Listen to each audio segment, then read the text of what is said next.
ఏమిటి శివుడు శ్మశానవాసి అంటున్నావు, నీ ఇష్టం వచ్చినట్టు మాట్లాడుతున్నావు, నిరీశ్వర యాగం చేస్తున్నావు. తండ్రి, నిన్ను ప్రశ్న వేస్తున్నాను. లోకంలో పైకి అమంగళంగా కనపడతాడు, ఏదో కపాలమాల వేసుకుంటాడు, కానీ నిజంగా లోకంలో ఏదైనా అమంగళమైంది కనపడింది అనుకోండి, శివ అంటాడు. ఆయన పైకి అమంగళంగా కనపడతాడు, కానీ ఆయనంత మంగళప్రదుడు లోకమనందు లేడు. నీకు తెలియదా ఈ విషయం?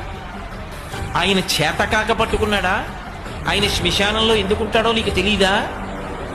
ఆయన శ్మశానంలో ఎందుకుంటాడు అంటే, చచ్చిపోయేటంత వరకు అక్కర్లేని చోట్లన్నింటిలోనూ తిరిగి ఎన్నడూ శ్మశానానికి వెళ్ళని వాడు చచ్చిపోయిన తర్వాత కాళ్ళు చేతులు కట్టి కొత్తకరల మీద పట్టుకెళ్ళి తీసుకెళ్లి దహించేస్తే వాడిలో ఉన్న జీవుడే పైకి లేచి ఒక్కడు నిలబడి ఏడుస్తుంటే, ప్రదోషవేళ అయిపోయిన తర్వాత కొడుకు కూడా పక్కన లేకుండా అందరూ ఇంటికి వెళ్ళిపోతే, అయ్యో నాది నాదనుకున్న ఈ శరీరం కూడా కాలిపోయిందని ఏడుస్తుంటే, చచ్చిపోయిన వాడు ఇంకొక మాట చచ్చిపోకుండా ఉండడానికి, ఓదార్చడానికి నాన్నవాడు ఒక్కడక్కడ ఉండడని నేనున్నాను పార్వతి అని చెప్పాడు మహాభారతం అనుశాసనిక పర్వంలో.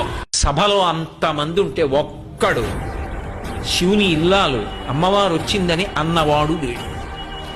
ఆవిడ లోపలికి వెళ్ళలేదు, వెళ్లకుండా తిన్నగా యజ్ఞశాల దగ్గరికి వెళ్ళి దక్ష ప్రజాపతి దగ్గర నించుని ఆవిడ ప్రశ్న చేసి, ఏమయ్యా, ఏమిటి శివుడు శ్మశానవాసి అంటున్నావు, నీ ఇష్టం వచ్చినట్టు మాట్లాడుతున్నావు, నిరీశ్వర యాగం చేస్తున్నావు. తండ్రి, నిన్ను ప్రశ్న వేస్తున్నాను.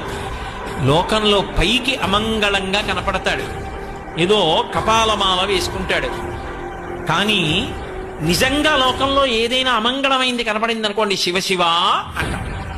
ఆయన పైకి అమంగళంగా కనపడతాడు, కానీ ఆయనంత మంగళప్రదుడు లోకమనందు లేడు. నీకు తెలియదా ఈ విషయం? ఆయన చేతకాక పట్టుకున్నాడా?